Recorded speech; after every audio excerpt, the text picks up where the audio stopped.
Prepare-se para o vestibular com Professor Nelson, curso de redação. Ligue 981714484. Aulas em pequenos grupos para um melhor aprendizado. Agora também cursos pré-vestibulares de matemática, física, química, atualidades, filosofia e sociologia. Professor Nelson, curso de redação. Rua Coronel Fonseca, 596, ao lado do Colégio Santa Marcelina. Telefone 981714484.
Nessa segunda aula, né?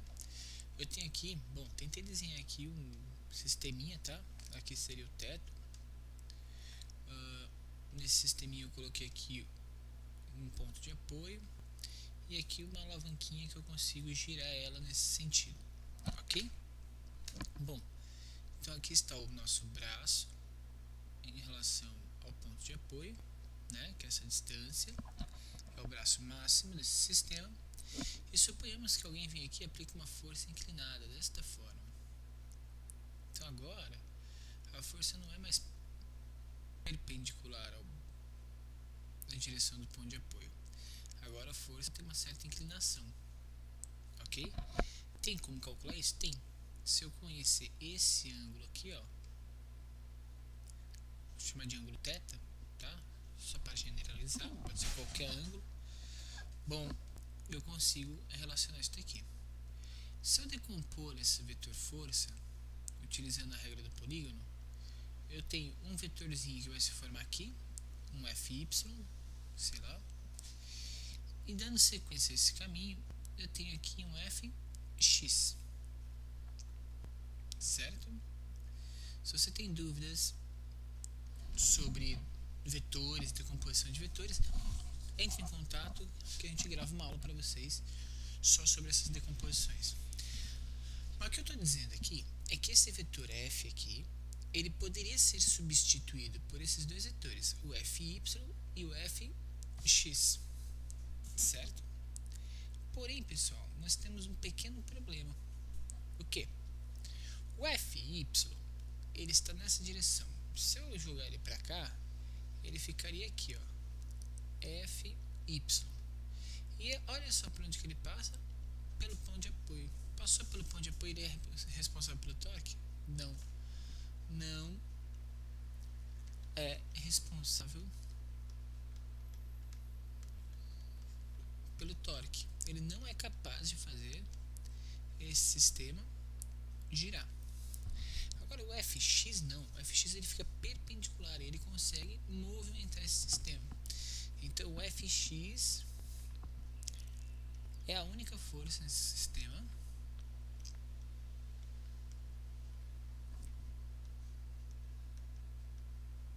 responsável pelo torque.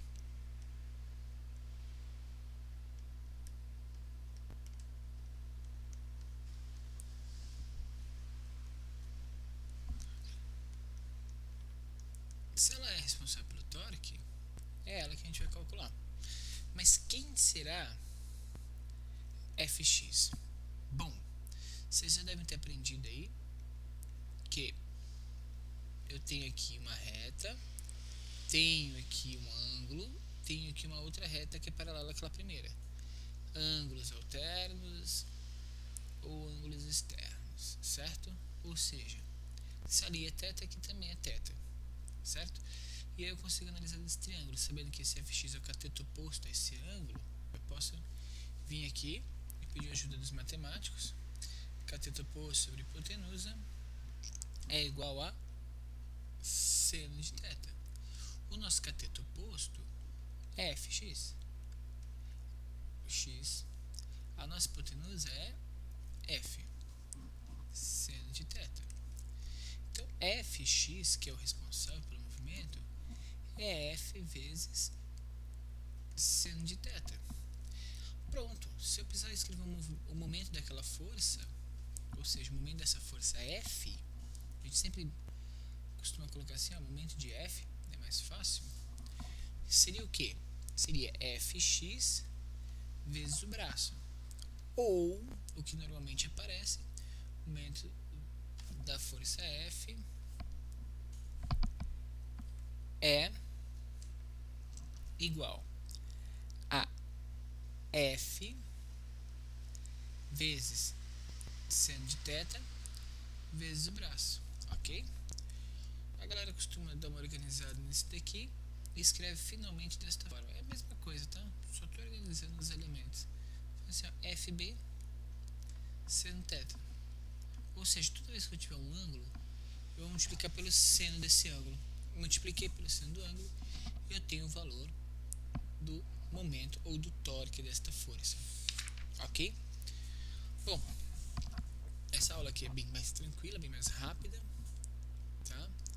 Um outro ponto que a gente precisa verificar antes da gente partir para exercícios é o centro de massa, ok? Centro de massa,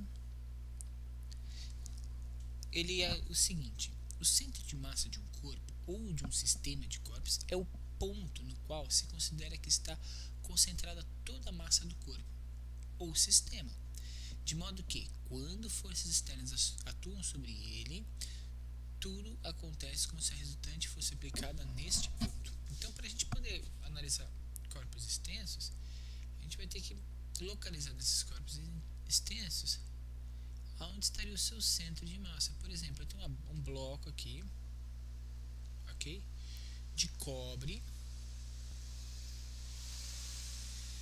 Aonde que estaria o centro de massa? Como ele é inteiriço de cobre, maciço, eu posso dizer que o centro de massa dele está exatamente no centro dele. Então eu diria que toda a concentração de força, e a principal, a força peso para a gente, estaria localizado neste ponto aqui, certo? Essa é a ideia de centro de massa. É aonde estaria localizado toda a configuração, todo o sistema de concentração das forças, ok? Quando que um corpo pode ficar apoiado, professor? Vocês já viram aqueles bonequinhos, né? Eu tenho aqui um palito, aí eu tenho aqui a perninha, a outra perninha, vem aqui, segue o bonequinho, a cabecinha do bonequinho, o nariz dele, e ele fica apoiado pelo nariz. Como isso daqui é possível, ok? Poderia até jogar esse braço aqui pra frente, esse braço aqui pra frente, sei lá, ok? Como que isso daqui é possível? Os corpos podem ser equilibrados quando apoiados em um único ponto, mas é preciso que esse ponto coincida com o seu centro de massa. Então, eu consigo apoiar aqui? Consigo. Esse corpinho aqui é gigante, tá? É muito maior do que a cabeça. Mas aonde que está localizada a maior quantidade de massa? Na cabeça do corpinho. Se eu consigo localizar esse centro de massa no ponto de apoio, eu consigo equilibrar o corpinho, certo? Essa é a ideia central desse sistema, gente. Eu disse, essa aula é muito tranquila, muito rápida. A gente só precisava pegar o conceito de centro de massa e pegar esse conceito torque aí, pensando em alguns ângulos, né? Dei uma estudada geral. Eu já vou lançar para vocês, após essa aula, uma lista de exercícios que fala sobre centros de massa e sobre o estudo com torques, ok? Na terceira aula, a gente ainda vai ter uma terceira aula só sobre alavancas. E aí a gente fecha mais um conceito de estática. Até o final de janeiro, a gente vai ter o nosso primeiro simuladinho aí, ok? Em breve, informações de como se inscrever para o simulado. Muito obrigado, pessoal. Um abraço e até a próxima.